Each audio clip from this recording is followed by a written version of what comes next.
Free free free ಇನ್ಮುಂದೆ shock shock shock guarantee ಪರಿಷ್ಕರಣೆಗೆ ರಾಜ್ಯ ಸರ್ಕಾರ ಮುಂದಾಗಿದೆ. ಇವತ್ತಿನಿಂದ ಗೃಹ ಜ್ಯೋತಿ ಫಲಾನುಭವಿಗಳ ಪರಿಶೀಲನೆ ಕಾರ್ಯ ನಡೆಸುತ್ತೆ ಸರ್ಕಾರ. ಉಚಿತವಾಗಿ ಕೊಡ್ತೀವಿ ಅಂತ ಹೇಳಿದ್ದು ಇದೇ ಸರ್ಕಾರ, ಆದ್ರೆ ಈಗ ಗ್ಯಾರಂಟಿಗಳ ಪರಿಷ್ಕರಣೆಗೆ ಮುಂದಾಗಿದೆ.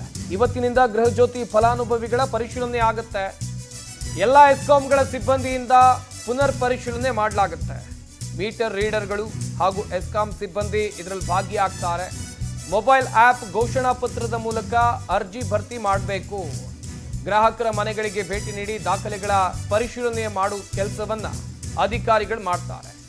ಆಧಾರ್ ಕಾರ್ಡ್, ಫಲಾನುಭವಿ ಭಾವಚಿತ್ರ, ವೋಟರ್ ಐಡಿ, ಪ್ಯಾನ್ ಕಾರ್ಡ್, ಬಾಡಿಗೆ ಒಪ್ಪಂದದ ಪತ್ರಗಳು, ರೇಷನ್ ಕಾರ್ಡ್, ಜಾತಿ ಪ್ರಮಾಣ ಪತ್ರ ತೋರಿಸೋಕೆ ಮನವಿಯನ್ನ ಈಗಾಗಲೇ ಮಾಡಲಾಗಿದೆ.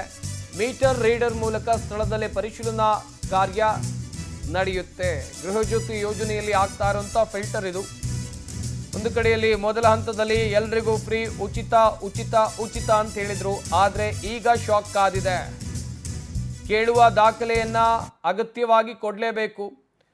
ಸದ್ಯ ಎಲ್ಲ ಎಸ್ಕಾಂಗಳ ವ್ಯಾಪ್ತಿಯಲ್ಲೂ ಕೂಡ ಪರಿಷ್ಕರಣೆಗೆ ರಾಜ್ಯ ಸರ್ಕಾರ ಮುಂದಾಗಿದೆ ಎನ್ನುವ ಮಾಹಿತಿ ಇದೆ. ಹೇಗಾಗುತ್ತೆ ಅಂತ ಹೇಳಿದ್ರೆ, ಅಧಿಕಾರಿಗಳ ಮನೆಗೆ ಬಂದ ಕೂಡಲೇ ನೀವು ಅವರಿಗೆ ಅಗತ್ಯ ದಾಖಲೆಗಳನ್ನು ಕೊಡಬೇಕು. ಏನು ದಾಖಲೆ ಕೊಡಬೇಕು ಅಂತ ಹೇಳಿದ್ರೆ, ಆಧಾರ್ ಕಾರ್ಡ್, ಫಲಾನುಭವಿ ಯಾರಿದ್ದಾರೆ ಅವರ ಫೋಟೋ ಕೊಡಬೇಕು, ವೋಟರ್ ಐ ಡಿ ಕೊಡಬೇಕು, ಪ್ಯಾನ್ ಕಾರ್ಡ್ ಕೊಡಬೇಕು. ಒಂದು ವೇಳೆ ನೀವು ಬಾಡಿಗೆ ಮನೆಯಲ್ಲಿದ್ದರೆ ಆ ಮನೆ ಮಾಲೀಕರ ಜೊತೆಯಲ್ಲಿ ಮಾಡಿಕೊಂಡಿರುವಂಥ ಬಾಡಿಗೆ ಒಪ್ಪಂದ ಪತ್ರ ಇದನ್ನು ಕೊಡಬೇಕು. ಜೊತೆಗೆ ರೇಷನ್ ಕಾರ್ಡ್, ಜಾತಿ ಪ್ರಮಾಣ ಪತ್ರ ತೋರಿಸೋಕೆ ಮನವಿಯನ್ನ ಮಾಡಲಾಗಿದೆ. ಮೀಟರ್ ರೀಡರ್ ಯಾರು ಕರೆಂಟ್ ಬಿಲ್ ಕೊಡ್ತಾರೆ ಅವರ ಜೊತೆಯಲ್ಲಿ ಅಧಿಕಾರಿಗಳು ಬಂದು ಸ್ಥಳದಲ್ಲಿ ಪರಿಶೀಲನಾ ಕಾರ್ಯ ಕೂಡ ನಡೆಯಲಿದೆ. ಎಪಿಎಲ್, ಬಿಪಿಎಲ್, ರೇಷನ್ ಕಾರ್ಡ್, ಮತದಾರರ ವಿವರ, ಆದಾಯ ತೆರಿಗೆ, ವೃತ್ತಿ, ಸಾಮಾಜಿಕ ವರ್ಗ ಸೇರಿ 6 ಪ್ರಮುಖ ಮಾಹಿತಿಯನ್ನ ದಾಖಲು ಮಾಡಿಕೊಳ್ಳಲಾಗುತ್ತೆ ಎನ್ನುವ ಡೀಟೇಲ್ಸ್ ಇದೆ. ಎಸ್, ಈ ಬಗ್ಗೆ ಇನ್ನಷ್ಟು ಮಾಹಿತಿಯನ್ನು ಕೊಡ್ತಾರೆ ನಮ್ಮ ಪ್ರತಿನಿಧಿ ಶಶಿಧರ್. ನೇರ ಸಂಪರ್ಕದಲ್ಲಿ ಜಾಯ್ನ್ ಆಗ್ತಾ ಇದ್ದಾರೆ. ಶಶಿಧರ್, ಹಿಂದೆಲ್ಲ ಫ್ರೀ ಫ್ರೀ ಅಂತೇಳಿ ಗ್ಯಾರಂಟಿ ಯೋಜನೆಗಳನ್ನ ಜನರಿಗೆ ರಾಜ್ಯ ಸರ್ಕಾರ ಪರಿಚಯಿಸಿತು. ಆದ್ರೆ ಈಗ ಪರಿಷ್ಕರಣೆಗೆ ಮುಂದಾಗಿರೋದು.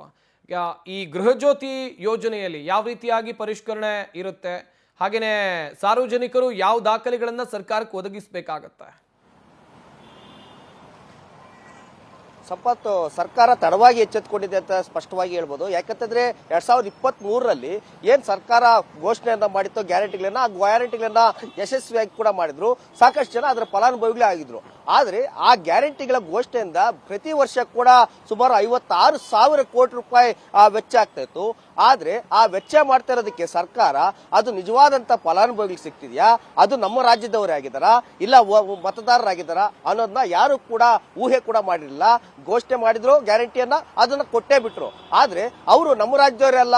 ಸಾಕಷ್ಟು ಜನ ಬೆಂಗಳೂರಿನಲ್ಲಾಗಿರ್ಬೋದು, ಅದೇ ರೀತಿಯಲ್ಲಿ ಕೂಡ ಬೇರೆ ಬೇರೆ ಜಿಲ್ಲಾ ವರ್ಗಗಳಲ್ಲಾಗಿರ್ಬೋದು, ಸಾಕಷ್ಟು ಜನ ತಮಿಳುನಾಡು ಭಾಗದವರು, ಆಂಧ್ರ ಭಾಗದವರು, ಮಹಾರಾಷ್ಟ್ರದವರು, ಉತ್ತರ ಪ್ರದೇಶದವರು, ಗುಜರಾತ್ನವರು, ಇದೇ ರಾಜ್ಯದ ಜನ ಬೆಂಗಳೂರಿಗಿಂತ ಸೇರಿ ಬೇರೆ ಕಡೆನೂ ಕೂಡ ಸಾಕಷ್ಟು ಜನ ಆಗಿದ್ದಾರೆ.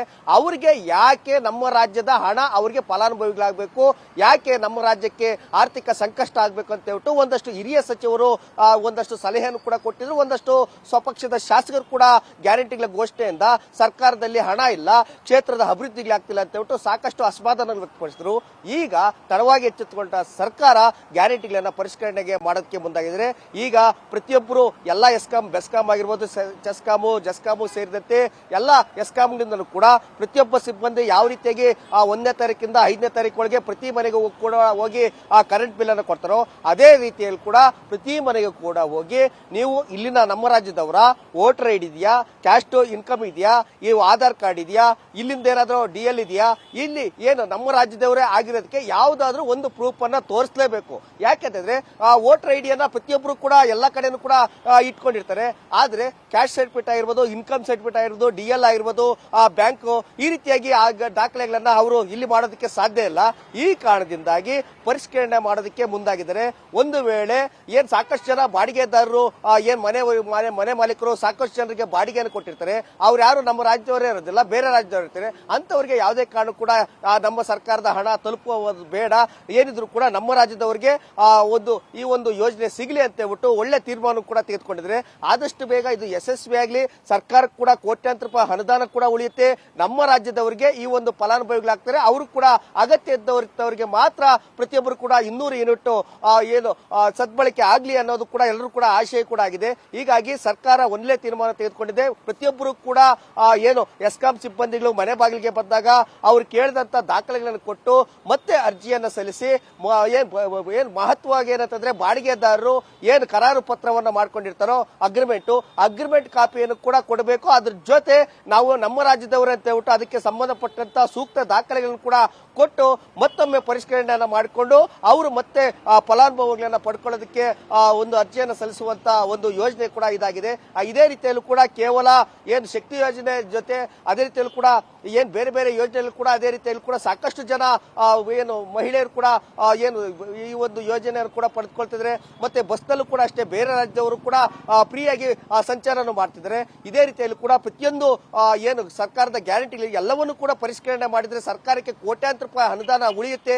ಇದೇ ರೀತಿಯಲ್ಲಿ ಕೂಡ ಪ್ರತಿಯೊಂದು ಯೋಜನೆಯನ್ನು ಕೂಡ ಪರಿಷ್ಕರಣೆ ಆಗ್ಲಿ ಅಂತ ಹೇಳ್ಬಿಟ್ಟು ಸಾಕಷ್ಟು ಜನ ಒಂದಷ್ಟು ಮನವಿಯನ್ನ ಮಾಡ್ತಿದ್ದಾರೆ. ಹೀಗಾಗಿ ಶಕ್ತಿ ಯೋಜನೆ ಯಾವ ರೀತಿಯಾಗಿ ಸಕ್ಸಸ್ ಆಗುತ್ತೆ ಅಂತ ಕಾದು ನೋಡ್ಬೇಕಿದೆ.